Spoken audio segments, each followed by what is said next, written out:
Welcome back. Now, nearly 6,000 doctors and nurses resign every year. Let's repeat that number for you. 6,000 doctors and nurses resign every year from government health facilities. That's on average. Most of these health workers are not willing to work in rural communities, while some are leaving for opportunities out of the country.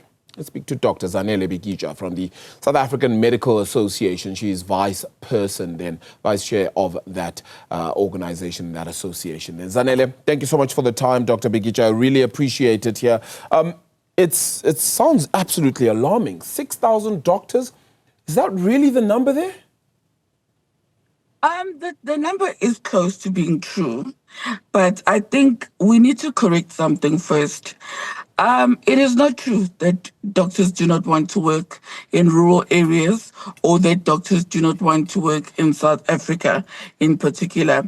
If anything, I'm sure that you guys have been following in the media where we had the problem with the unemployed doctors in KZN, but it wasn't just KZN, it was other provinces as well. Yeah. And as the South African Medical Association, we did do a poll just to see how big the number was. And one of the things we delved into was why.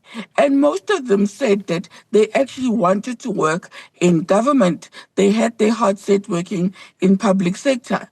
But the problem is that there currently are no jobs that are available. As you know, because of cost containment, there's no jobs being advertised. Posts are being frozen, and we're ending up with a situation where the ratio of doctor to patient is no longer what it should be according to the World Health Organization. I mean, the World Health Organization says for every 1,000 people in your population, you should have one doctor. In South Africa, we are sitting at 0.03. That is how bad the staffing crisis is. So I wanted to correct that perception that South African doctors don't want to work in South Africa or rural areas in particular. So, okay, so they do, but we're still losing 6,000, and some of them are even choosing to go overseas then. I believe for some of them then, and they're losing the opportunities. Does that mean we're also sitting with a whole host? And I mean, these numbers are crazy. The Department of Health confirming that over 125,000 healthcare workers have resigned in the past decade. 13,000 doctors. I mean, that tells the story of exactly the numbers you were trying to share there. What exactly could drive an influx? Would it just be government hiring? Or does the private sector also have something to do or play here? No, this would not just be a government issue of government hiring.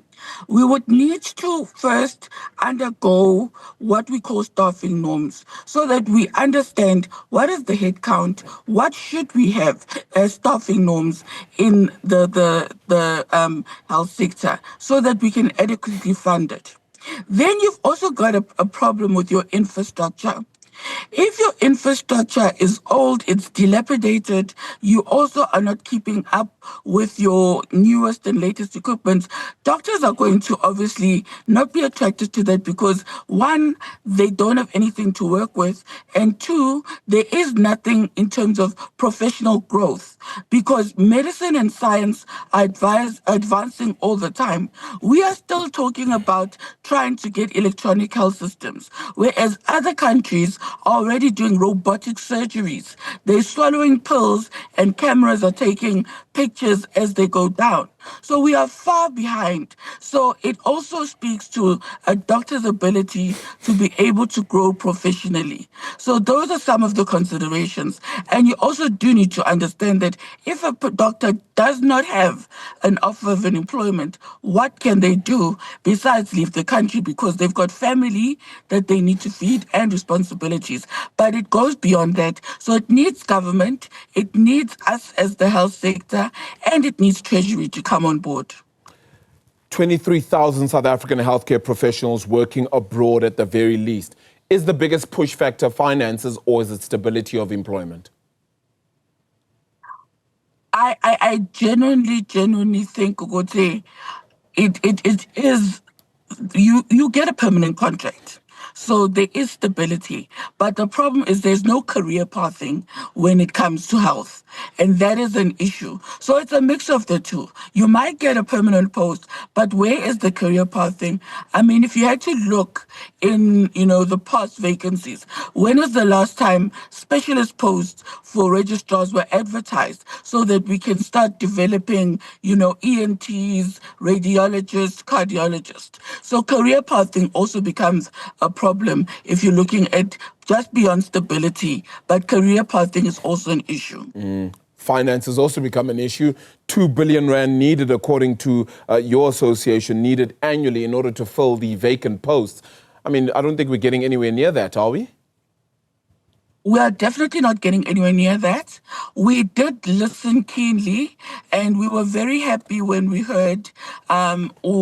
Motsoaledi saying that he's taking the number of posts up from 800 to 1,200.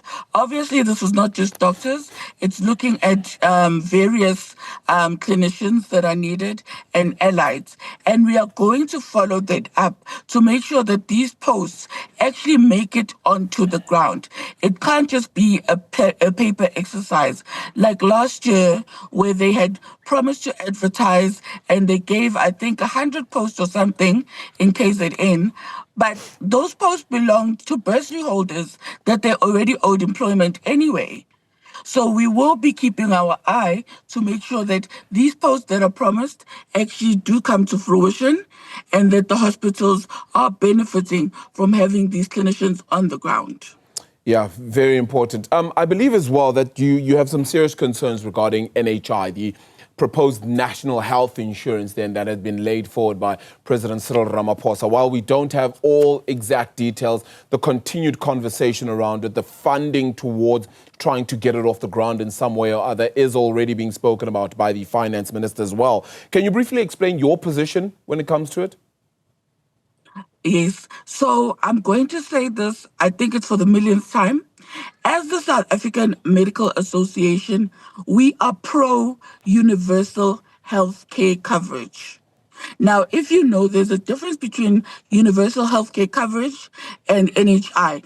NHI is just a vehicle of funding that they are proposing to fund universal healthcare coverage for everyone. So we are supporting universal healthcare coverage. We are just saying, look, we feel that the model that you have put still needs to be scrutinized a little bit. It needs a little bit more input from the ground so that it is something that is actually implementable and not something that is good on paper. So we want universal healthcare coverage for everybody. It's a constitutional right, but our fight is just on the logistics and also on some of the finer issues that we feel might end up making it prohibitive in terms of implementation. Yeah, I don't want to know what rate or what percentage you might put to whether it would fail or not, because a recent ProfMed survey showed that 90% of healthcare professionals believe the NHI will fail. Man, I can only understand what you might think in that regard. Dr. Bikitsha, thank you so much for the time. Really appreciate it as well. I think there are glaring issues, of course, to unpack when it comes to this, and we'll continue to do so. That being Dr. Zanele Bikitsha from the South African Medical Association. She's vice chairperson there.